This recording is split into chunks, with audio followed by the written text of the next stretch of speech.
샬롬 사랑하는 박진규 네트워크 10월의 마지막 오메가가 도착했습니다. 어느덧 10월이 마무리되었습니다.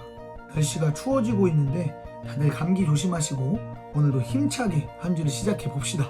그럼 10월 마지막 5분 메시지 들어가자! 여러분 혹시 이런 말 해보신 적 있으신가요? 좋은 게 좋은 거지. 어물쩍 넘어갈 때 딱 좋은 말이죠. 갑분싸 됐을 때 어색해진 분위기 속 좋게 넘어가는 최고의 방법이 될 때도 있습니다. 굳이 우리가 이런 말을 입으로 뱉진 않더라도 문제 삼기 애매한 상황들이 오면 이렇게 생각하고 넘어가는 경우가 많은 것 같습니다.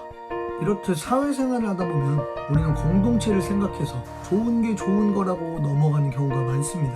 그런데 좋은 게 좋은 거라며 넘어가는 것이 비단 사회생활뿐만이 아니라 우리의 일상생활에서도 빈번히 일어납니다.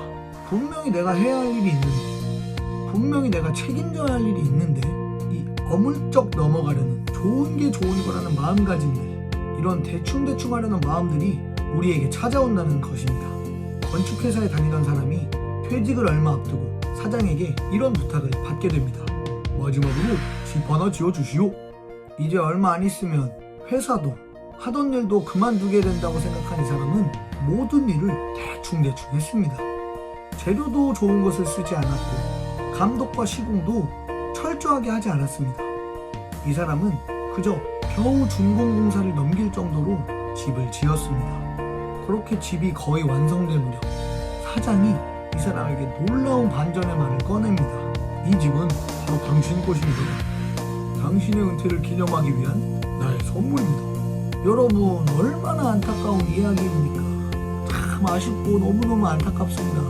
요즘같이 집값이 말도 안 되는 이 시기에 내 집 마련의 꿈이 날아가 버린 이 상황, 이 이야기가 우리에게 주고 있는 분명한 메시지는 어물쩍 넘어가려는 이 대충의 태도가 돌고 돌아 결국 나에게 손해로 찾아온다는 것입니다.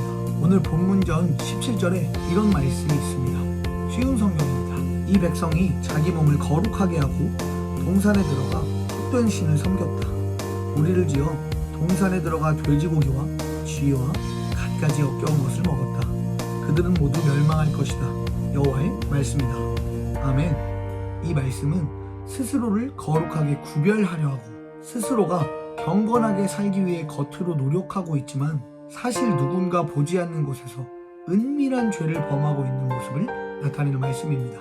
그리고 하나님은 그러한 사람들에게 18절을 통해 분명하게 말씀하십니다. 내가 그들의 행위와 사상을 아노라. 어물쩍 넘어가고 좋은 게 좋은 거라며 묵살하고 외면하고 있는 나의 행동들, 그 죄들 가운데 있는 나를 하나님은 보고 계시고 알고 계십니다. 사랑하는 여러분, 우리에게 조금 무거운 얘기가 될 수도 또 어려운 얘기가 될 수도 있겠지만 저에게는 오늘 하나님께서 저와 여러분들에게 이러한 마음의 태도를 점검하기 원하신다는 감동이 있습니다. 여러분들의 삶에 지금 되어지지 않는 영역이 무엇인가요?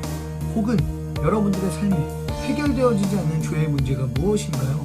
그것들을 주님 안에서, 구원 안에서 이미 다 해결되었으니까 라며 스스로 그 죄 속으로 다시 들어가고 있지는 않으신가요? 물론 주님께서는 여러분들의 그 문제, 여러분들의 그 죄를 몇 번이고 언제든지 다시 해결하실 수 있습니다. 그러나 결국 우리는 이 죄로 인해 더 큰 성장을 이룰 수 없다는 것입니다. 제가 아이들을 가르칠 때 늘 멍만 때리다가 똑같은 문제를 매번 못 풀겠다며 나오는 아이에게 이런 이야기를 해준 적이 있습니다. 선생님은 네가 몇 번이고 나와도 몇 번이고 문제를 풀어주고 알려줄 수 있어. 그렇지만 너가 이 순간에 지금 선생님이 가르쳐주는 것들을 집중하지 않아서 기억하지 못하고 매일 선생님에게 물어봐야 한다면 결국 선생님 없이는 문제를 풀 수 없어서 시험을 잘 볼 수 없을 거야. 그리고 이때 저에게 하나님의 마음이 부어졌습니다. 진규야, 나는 너의 죄를 몇 번이고 해결해 줄 수 있어. 그렇지만 그 죄 속으로 네가 다시 스스로 들어간다면 결국 내 안에서 성장할 수 없게 될 거야. 사랑하는 여러분, 그렇습니다. 우리에게 필요한 것은 어물쩍 넘어가려는 태도가 아니라 아무도 보지 않는 그곳에서조차 진실한 마음으로 하나님의 기쁨이 되는 삶으로 나아가야 합니다. 그렇게 될 때 우리의 내면은 성장할 수 있고 또 굳건해질 수 있고 그리고 변화되어질 수 있는 것입니다. 이사야서를 마무리하며 우리의 마음속에 이러한 태도를 돌아보기 원합니다. 어물쩍 넘어가려는 묵살하고 외면하고 있던 나의 죄를 벗어버리고 언제나 지켜보고 함께하고 계시는 하나님을 기쁘게 하는 우리가 됩시다. 세상의 기준을 따라 좋은 게 좋은 것이 아닌 말씀을 따라 하나님을 따라 진짜 좋은 길로 나아가시는 여러분이 되시기를 축복합니다.